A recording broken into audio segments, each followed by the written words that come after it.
Yeah, I mean, I think everyone appreciates that he's basically like no BS. If they do something wrong, like they know that there's going to be a consequence, but B, that he's going to tell them exactly what it is and what he wants them to do better next time. So there's no guessing, right? And he doesn't really spare anybody from that. You saw that his first season here, where all of a sudden it's fourth quarter and he's sending Jalen Green and Alperen Sengun to the bench, and you're like, what's going on? Well, they're not defending how he wants them to defend. It's that simple. And he was doing that even against the Spurs the other night, where he was pulling guys and mixing up lineups and trying different rotations because he was like, I'm trying to find someone who's going to play hard enough for what I expect, because we just weren't doing it. So, that's what they expect from him, and that's what they have come to learn over the last few seasons. And I think they appreciate kind of that no-nonsense approach, especially the younger guys, because they didn't have that.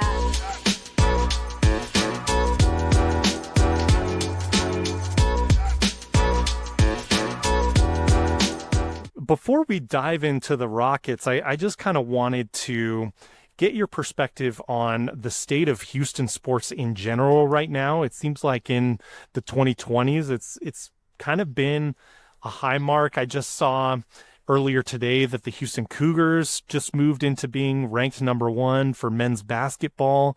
And there's just been all kinds of things going on the positive side for Houston. What is the vibe like just in the city, and what are people most excited about right now? Yeah, I mean, I think so. So I moved to Houston in 2021, April of 2021. So to give you a sense of kind of just my history with the local scene, but I think that it's been interesting because when I got here, it was very much amid the Astros dynasty, and they were the hot item in town. And then now, starting with last year with the Texans, things are on the upswing a little bit. And, well, not currently necessarily, but, people started paying attention to football again. And then, the Rockets were in their rebuild for the first 4 seasons that I was here. And so, I do think that Houston, for better or for worse, is like a fair weather fan town, but I don't mean that in a bad way. I mean it in that whoever is doing well at the time, people really, really get behind them, and they're really passionate about it. And they're still passionate when those teams are losing. It's just that the attention does shift, and the teams have not really been peaking at the same time since I've been here. So it's been really interesting to kind of from year to year be like, okay, now everyone's attention is on the Astros. Now it's on the Texans. Now it's on the Rockets. And it definitely feels like right now the Rockets have the most buzz of any team in this town.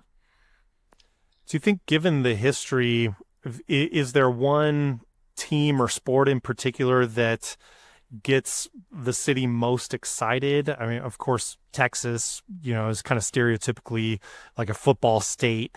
But, the Texans have not had deep playoff success to this point in their franchise history. So what do you feel like kind of riles people up the most? I don't think I'm really in a good position to answer that question because I'm not a fan, and all that I see is the people who are interacting with me on social or reacting to things that I write.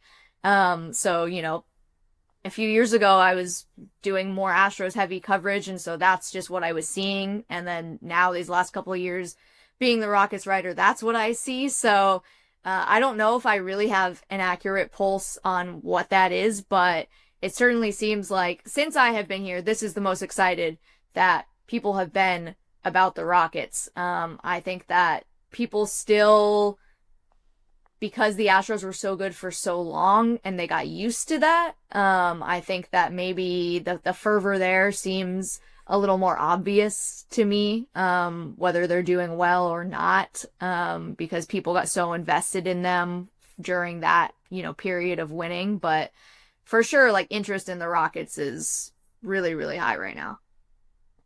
That's really interesting, because I think one of the criticisms that we hear of Houston fandom, and not to criticize Houston fandom, of which I'm a member, but I don't live there anymore. But one of the criticisms is when you watch the games on TV, how empty the stands, particularly the lower bowl, is. And I know people say traffic factors in, and we all know Houston traffic is its own beast. But this goes back even in the 90s. I used to buy tickets the day of the game, and I'd leave school, the U of H campus, and it's just hit the 3 comic book stores that were within a mile of the summit, and then I would just go and buy a ticket and go watch a game. What's going on? Why can't we not get like an OKC or Golden State style of like rabid fandom in the Toyota Center? I don't know. I wasn't personally here pre-rebuild, where I know that even during the Harden years, where they were in the playoffs, it was kind of the same issue from what I've heard. So I don't know if that's something that the Rockets need to do better in terms of marketing, in terms of who they are prioritizing. They built out, like many other stadiums and arenas in many other cities, they've added a lot of premium seating and premium things. And it's like, are the people who are paying for courtside club access, for example, are those the ones who are really butts in the seats at tip-off, or are they more concerned with being back there getting what they have paid for, but the drinks and the food and whatever? So I think it's hard to say for me. Yeah, I mean, it's a good point. It seems like Houston is just such a massive city. There's a lot of options, and sometimes maybe that pulls. Right. I mean, you have so much of your population that lives outside of that loop. I get it. Even if you are a rabid Rockets fans, but you live in Cyprus or whatever, like you're probably not coming all the way in to go to games very often. So the Rockets did say before this season, their season ticket membership increased by about 25%. That was about a month before the season started. So I don't know if that ended up being the final number, but I definitely think more people are interested in coming to games this season. I think Kevin Durant obviously is a huge draw, just by himself, regardless of how the team is doing. But yeah, I think just getting around Houston and having so many other things to do probably plays a part. Absolutely. And let's go ahead and continue diving deeper into the Rockets here. I was just curious. I know it feels like ages ago, even though it wasn't that long ago, but just curious what your initial thoughts were when the KD trade was announced and official, Danielle. Well, beyond the oh shit, I have work to do now, which, I knew it was coming. It had something pre-written, but I just didn't know exactly when it was going to happen. So it was kind of just on my toes. And, of course it was like when I decided to go to brunch with my friends and they just set my food down in front of me. But, made a couple quick phone calls, took 10 minutes, but, no, beyond that, I think it was, honestly, they got him for a very low price. They didn't have to give up either of the Suns' future picks that they own, first-round picks that they owned. Yes, they gave up 2 starters in Jalen Green and Dillon Brooks to get 1 starter, but you really didn't have to mortgage the bulk of your young core. They kept most of those guys, of course, that ended up trading Cam Whitmore later on, but you still have Amen Thompson, Reed Shepard, Jabari Smith Jr., Tari Eason. I think that is a really, really good balance that they struck of, basically going all in on winning now and kind of putting your timeline with Kevin Durant's timeline, but also you're not really fully committing to that because you still have all of these young guys. So you still have some runway beyond the Kevin Durant years. Yeah. The Kevin Durant thing, I mean, we spent some time talking on the pod last year about Kevin Durant and his legacy and kind of what was happening in Phoenix with him. The vibes were kind of off. It just didn't seem like a good fit. What's your take on the vibes in Houston? Does it seem like it's kind of gelling? Are they, is everybody kind of getting along? Is there any hint of any kind of repeat of the Phoenix situation? No, I mean, vibes are really, really great right now from what I can tell. I think Kevin is one of the most accessible and humble superstars that you will see. And he's like that in dealing with reporters and with dealing with fans and definitely in dealing with his teammates. You kind of even see it on the floor with how he's not ball hogging when it comes to crunch time. He's shown in a couple games that yes, he is that closer that they needed, but he has also given the ball to Alperen Sengun, to Amen Thompson, even to Reed Shepard in this last game against Milwaukee. So, I think that he's very happy here. He told me before the season, he for sure wants to end his career here. Yes, he acknowledges he said that about Phoenix as well. It did not work out that way. But obviously for him to come here and to sign the extension, he genuinely believes that. He took less than the max on the extension because he believes in what the team can do here, and he wanted them to have roster flexibility to build around him. So everything so far has been peachy. Yeah, it seems like compared to those other stops, there's a little bit more structure and a plan in place in Houston rather than, I mean, Phoenix was a little bit like, here's the shiny new player we can get, and kind of rushing into that. I'm curious with all that, and I very much agree with what you said. And on the court, it was apparent, like in that opening game, Durant was kind of willing to defer a little bit to Sengun, and he didn't just come in just kind of overstepping or, taking a bunch of shot attempts. I mean, he was kind of letting everyone sort of get theirs and finding his place. And he's had that reputation of someone who you can kind of the ultimate plug and play offensive player anyway, in his history. And I'm wondering, having said all that, do you see Kevin Durant as kind of like a leader type of presence already on this team? I mean, given his veteran experience, or do you see in contrast, some other vocal leaders on the team? Just kind of wondering about sort of that locker room dynamic. Yeah, he definitely is a leader, but he's someone who leads by example. He's not going to be the guy like going rah-rah in the huddle or giving pregame or postgame speeches. He's very much someone who just shows up and does things how he's been doing them for 18 seasons. And if a teammate wants to ask him for advice, he'll answer them, he'll give it to them. But like, he's not going to be the one who's like getting on guys. They have Ime Udoka for that. They have Fred VanVleet for that, even though he is not playing. They have Jeff Green for that as well. Like, that's something that Jeff does really well, even though he doesn't play very much. So, that's not Kevin's style, and that's also not what the Rockets needed. They already had those guys here. What they needed was, okay, here's a player who's elite, who's going to be a Hall of Famer. This is what he can do for us on the court, and everybody can learn from watching what he does off the court, in practice, his routine. And that's kind of what Amen Thompson and all the other young guys have said, is just like, you think you work hard? No. Kevin Durant shows up, and he's, to quote Amen, damn near 40, which, I don't think 37 is damn near 40. I think a bunch of 30-year-olds would quibble with that. But, you watch him do that, and you're like, oh, that's what hard work is. So that's kind of the vibe that he's brought and the biggest influence that he's having. Yeah, I think we've seen that like on the court. And I like your point about Ime. Kind of, he's kind of got that structure in place. You've been covering the Rockets since the beginning of this rebuild, or since, they started drafting some of the players.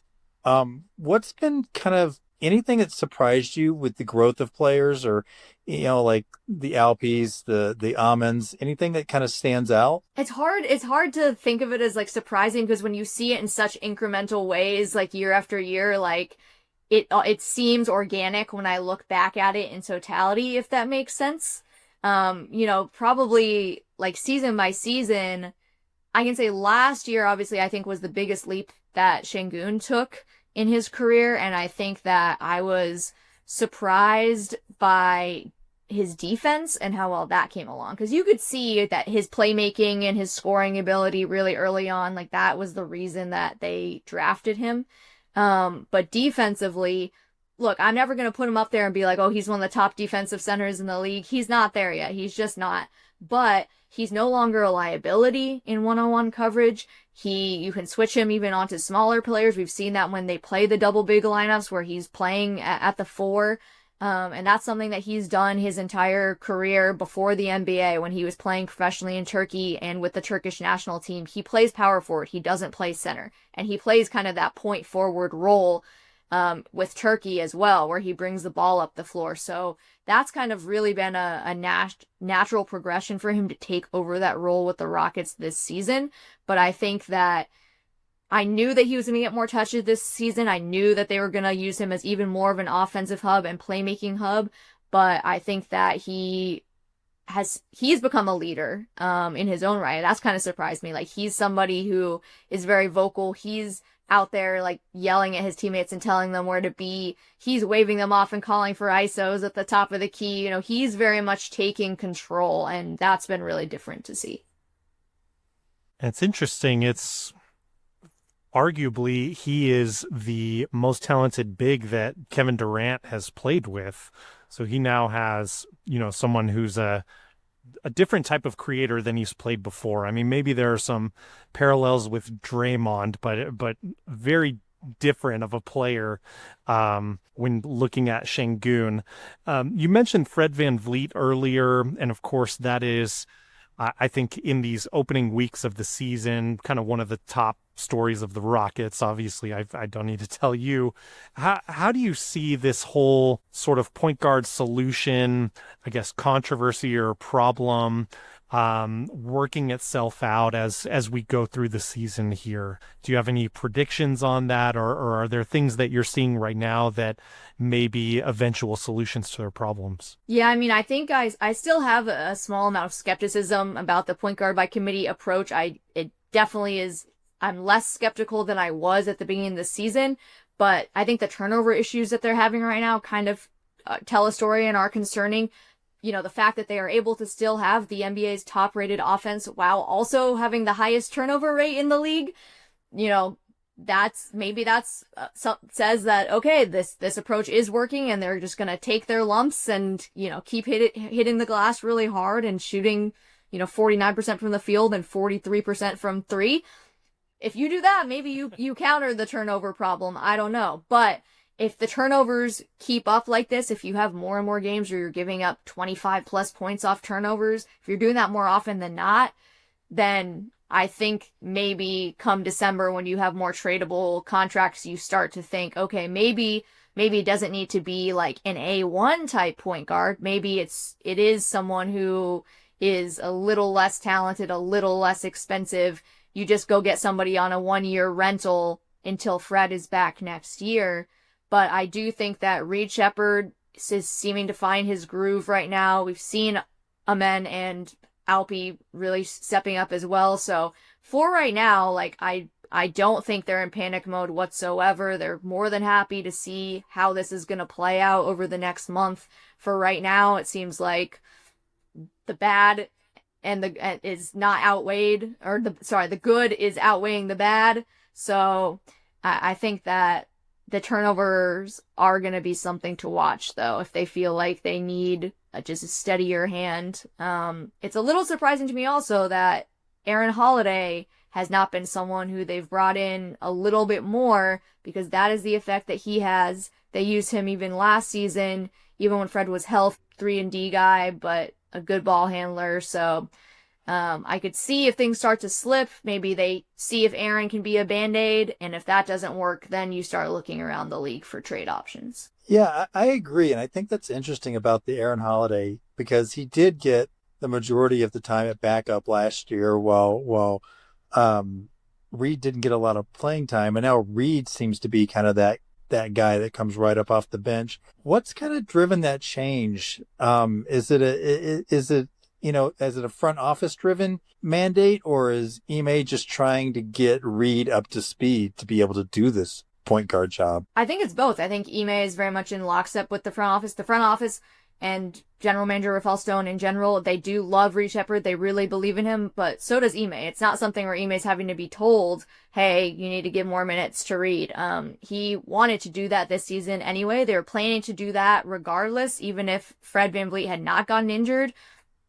Reed was going to get way more playing time. So that's just kind of a natural evolution. But I think even in these first 9 games, you've seen him progress a lot. His defense was he still has the defensive problem of he's just small, and teams are going to hunt him in certain scenarios because of his size, but he's learning how to counter that a lot more, particularly when he's defending bigger guys and he can kind of gamble and get out of position for steals and knock the ball away from behind. He knows how to do that now if he does end up getting beat early in a one-on-one situation. So I think that he's done a very good job defensively. He seems to be now gaining confidence with his shot.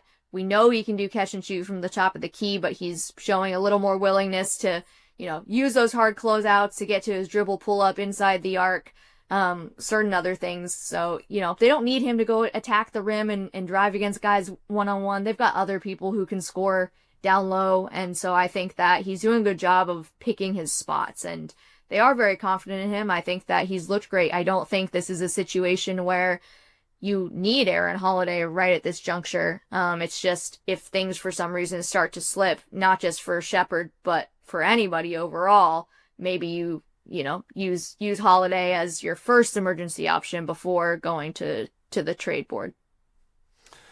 So, and granted, going into this question, it is November right now, so a little unfair of a question, but would it surprise you, from what you're guessing right now, would it surprise you if the Rockets were active at the trade deadline? No, nothing would surprise me. I think that they've always been planning like multiple scenarios 5 steps ahead. That's just very much how they operate.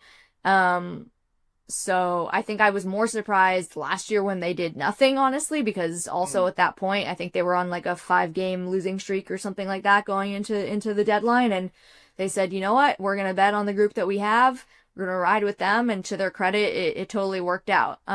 So I think that they're comfortable staying status quo and just trying to fix the issues that they have with the guys that they have. But if they see something that they think is a good deal, they're going to go for it. The Kevin Durant trade buzz, that had obviously been a rumor for months and months and months, dating back to the trade deadline last season. And what I was hearing more so towards the end of the season was like, oh, it's not very likely, actually.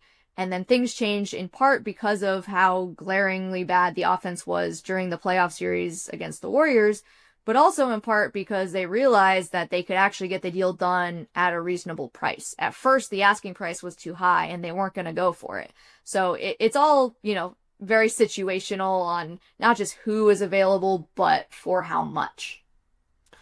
Absolutely. Are there any other, aside from the point guard and the ball control, reducing the turnovers, those elements, are there any other elements that this team is potentially missing, like any other weak points that you kind of are seeing right now?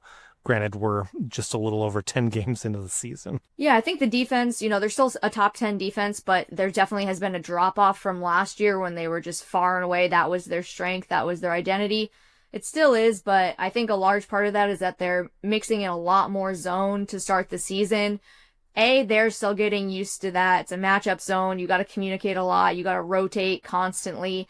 But also because they're doing it so much, other teams have a lot more tape on it. When they started doing this at the end of last season, they really hadn't showed it, and they would kind of throw it in there for like 2 possessions and then go back to man. And it was very quick. And so it would catch other teams off guard a lot more. Now they don't have that element of surprise because everyone knows, okay, as soon as they get that double big lineup on the floor, they're going to go zone. So I think teams are adjusting to it a little bit more. But the other part is just execution on the Rockets' end, where you have to know, even if you do get tilted in that zone, there are certain guys that you don't leave open. And Ime Udoka pointed this out after they lost to the Spurs the other week, where it's like, Harrison Barnes, not a guy that you leave on the perimeter, even if you are in zone. Justin Champagnie, not another guy that you don't leave. So you kind of have to know your personnel when you're playing in there as well. And, sometimes you're going to have to kind of break protocol or get out of position in order to go close out to a really good shooter. And I think that that's something that is definitely correctable, but so far it hasn't been super smooth. Given Fred VanVleet's injury, the team is working to build up, where do you kind of feel expectations are with this team right now? I mean, of course, it's easy once you get Kevin Durant to kind of make that jump just by name recognition that, this team is title or bust. But I know this is a very smart front office, this is a smart organization. What do you kind of think defines a successful season for this team? Maybe is a better question. Are you saying like internal expectations? Yeah. Yeah, I mean, I think that they never were thinking like championship or bust, but they definitely thought a championship was possible when they acquired Durant. They still think that is possible based on how things are going right now. I think obviously you're standing on shakier ground after VanVleet tears his ACL. No one really knew how they were going to start out. But like I said, despite the turnover issues, when you have the number one rated offense at this point, and you're connecting on your shots from all over the floor, and that's even if you take Durant out of it, everybody else is shooting better. You have guys like Tari Eason coming off the bench and like shooting lights out just as spacers in the corners. Like that's a really important development. So I still think that this is a team with championship potential and that everybody in the organization says, no, we should be competing for a championship. And a couple players voiced this at Media Day and early during preseason. Jabari Smith Jr., Alperen Sengun, they said, no, we feel like that's what we're going for and we're right there and why not us? One of the things I think is really interesting is the turnaround this team's had since hiring Ime. And, you see little things that he does during games. Like we as fans see it, right? He's, the very famous now free throw talk where he calls the guards over to him while someone's shooting free throws and goes over strategy. How are the players kind of react to Ime? What's the vibe as far as that goes? And what's his impact on the team? Yeah, I mean, I think everyone appreciates that he's basically like no BS. If they do something wrong, like they know that there's going to be A, a consequence, but B, that he's going to tell them exactly what it is and what he wants them to do better next time. So there's no guessing, right? And he doesn't really spare anybody from that. You saw that his first season here where all of a sudden it's fourth quarter and he's sending Jalen Green and Alperen Sengun to the bench, and you're like, what's going on? Well, they're not defending how he wants them to defend. It's that simple. And that he was doing that even against the Spurs the other night, where he was pulling guys and mixing up lineups and trying different rotations because he was like, I'm trying to find someone who's going to play hard enough for what I expect because we just weren't doing it. So, that's what they expect from him, and that's what they have come to learn over the last few seasons. And I think they appreciate kind of that no-nonsense approach, especially the younger guys, because they didn't have that. Stephen Silas, I think, is a great guy by all accounts, but he wasn't that authoritative disciplinarian, maybe. And I think that's, it's tough to know, I think, when you're first drafting young players, kind of what coaching style and management style they need. But I think it was very evident that they needed kind of someone to just lay down the law. And I think that's what Ime has brought. And, I think you see some coaches around the league when they have like veteran players, like in Golden State, for example, Steve Kerr talks about it's a collaboration between him and Steph and Draymond. And Ime, while he definitely respects the voices of the vets on his team, and he does see guys like Jeff Green and Fred VanVleet as an extension of himself, and Dylan Brooks last year as well, like, he's not collaborating with anybody. It's his team. He knows what he wants to do. He trusts those vets to help pass that message along, but like, he's not collaborating with them. Like, he very much is the boss. That's how he operates. Yeah, it's interesting because it seems like in some locker rooms, that's really a dynamic that can quickly lose a locker room. But of course, Ime has had great success in his coaching career, and I think commands a lot of respect. I'm curious if you get the sense, sometimes with sort of more intense coaches like Ime, there's sort of a grinding that happens and maybe you wear out your welcome or things like that have occurred with some coaches of maybe, similar type of mold.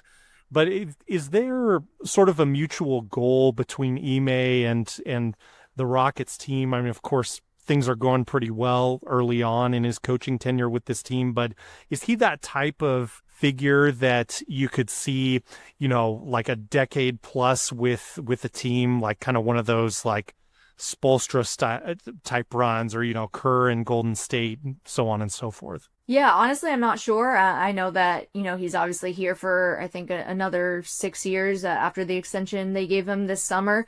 But, that's a long time from now. Things can change. Kevin Durant I bet be retired by then.